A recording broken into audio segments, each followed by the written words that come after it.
राधे राधे सभी को। ओम नमः शिवाय।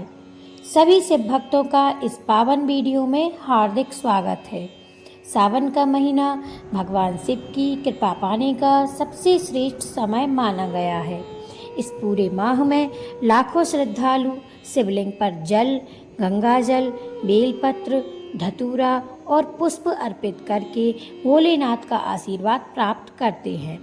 लेकिन क्या आपने कभी सोचा है कि जितना महत्व पूजा में सही वस्तु चढ़ाने का है, उतना ही महत्व उन वस्तुओं से बचने का भी है जिन्हें परंपरागत रूप से शिव पूजा में अर्पित नहीं किया जाता या जिनके बारे में विशेष नियम बताए गए हैं।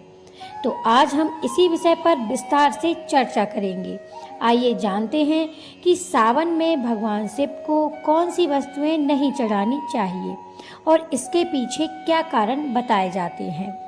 तो सबसे पहले आप समझिए कि भगवान शिव को भोलेनाथ कहा जाता है। ये हम सब जानते हैं क्योंकि वे भाव के भूखे हैं।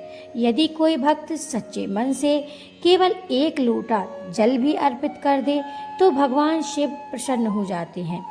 इसीलिए इस वीडियो का उद्देश्य किसी को डराना नहीं, बल्कि पूजा की पारंपरिक विधि की जानकारी देना है। तो दोस्तों, पहला नियम यह है कि केतकी, केवड़ा का फूल भगवान शिव की पूजा में नहीं चढ़ाया जाता। केतकी का फूल वर्जित है। शिव पुराण में वर्णित प्रसिद्ध कथा के अनुसार एक बार भगवान ब्रह्मा और भगवान विष्णु के बीच श्रेष्ठता का विवाद हुआ। तभी भगवान शिव अनंत ज्योति स्तंभ के रूप में प्रकट हुए। भगवान विष्णु नीचे की ओर गए और ब्रह्मा जी ऊपर की ओर। ब्रह्मा जी को शिखर नहीं मिला, लेकिन उन्होंने केतकी के फूल को झूठी गवाही देने के लिए तैयार कर लिया। जब भगवान शिव को यह ज्ञात हुआ, तब उन्होंने ब्रह्मा जी को असत्य बोलने पर फटकार लगाई और केतकी के फूल को अपने पूजन में स्वीकार न करने का वरदान दिया, बल्कि निषेध ही कर दिया। इसी कारण आज भी शिव पूजा में केतकी का फूल अर्पित नहीं किया जाता। दूसरा नियम, तुलसी के पत्ते। तुलसी माता भगवान विष्णु को अत्यंत प्रिय है। अधिकांश परंपराओं में शिवलिंग पर तुलसी अर्पित नहीं की जाती।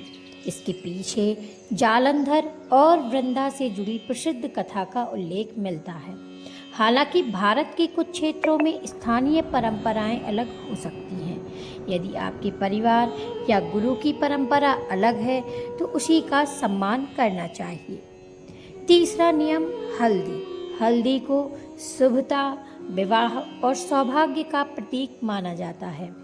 इसी कारण सामान्य शिवलिंग पूजा में हल्दी अर्पित करने की परंपरा नहीं है। हालांकि कुछ विशेष मंदिरों या विशेष अनुष्ठानों में स्थानीय परंपरा अलग हो सकती है। चौथा नियम, बासी या मुरझाए हुए फूल। भगवान को हमेशा ताजे सुगंधित पुष्प ही अर्पित करने चाहिए। सूखे, मुरझाए, टूटे या गिरे हुए फूल पूजा में नहीं चढ़ाने चाहिए। जिस प्रकार हम किसी अतिथि का स्वागत श्रेष्ठ वस्तु से करते हैं, उसी प्रकार भगवान को भी ताजे पुष्प अर्पित करना उचित माना जाता है। पांचवा नियम, टूटे या खराब बेलपत्र। बेलपत्र भगवान शिव को सबसे प्रिय माना गया है, लेकिन ध्यान रखें बेलपत्र साफ हो, कीड़े लगे ना हो, पूरी तरह से सड़े गले सूखे ना हो। जहाँ तक संभव हो 3 पत्तियों वाला बेलपत्र ही अर्पित करें। बेलपत्र का चिकना भाग शिवलिंग की ओर रखने की परंपरा भी कई स्थानों पर प्रचलित है। अब जानिए भगवान शिव को क्या सबसे अधिक प्रिय है। यदि आप सावन में भगवान शिव को प्रसन्न करना चाहते हैं तो श्रद्धा से अर्पित करें। स्वच्छ जल, गंगा जल, बेलपत्र, धतूरा, आक के पुष्प, भस्म, सफ़ेद चंदन और मौसमी फल, और सबसे महत्वपूर्ण सच्ची श्रद्धा।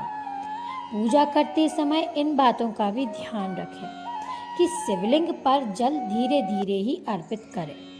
पूजा के समय ओम नमः शिवाय का जप करें। क्रोध, अहंकार और झूठ से दूर रहें। ज़रूरतमंद लोगों की सहायता करें। यही भगवान शिव की सच्ची पूजा मानी गई है। सबसे महत्वपूर्ण संदेश यह है कि शास्त्र हमें केवल नियम नहीं सिखाते, बल्कि भक्ति का भाव भी सिखाते हैं। यदि किसी दिन आपके पास फूल नहीं है, बेलपत्र नहीं है, दूध नहीं है, तब भी केवल एक लोटा स्वच्छ जल और सच्चे मन से लिया गया भगवान शिव का नाम उन तक अवश्य पहुंचता है। महादेव बाहरी वस्तुओं से अधिक स्वीकार करते हैं। दोस्तों, इस विषय में विभिन्न क्षेत्रों, संप्रदायों की परंपराओं में कुछ अंतर मिल सकते हैं। वीडियो में दी गई जानकारी मुख्यतः प्रचलित शैव परंपराओं और पुराणों में वर्णित कथाओं पर आधारित है। यदि आपको यह जानकारी उपयोगी लगी हो तो वीडियो को लाइक करें, अपने परिवार और मित्रों के साथ अवश्य साझा करें। कमेंट में श्रद्धा से अवश्य लिखिए ओम नमः शिवाय। महादेव की कृपा आप और आपके पूरे परिवार पर सदैव बनी रहे, इसी कामना के साथ हम मिलते हैं अगले वीडियो में एक नई जानकारी के साथ। तब तक के लिए आप सभी को राधे राधे, हर हर महादेव।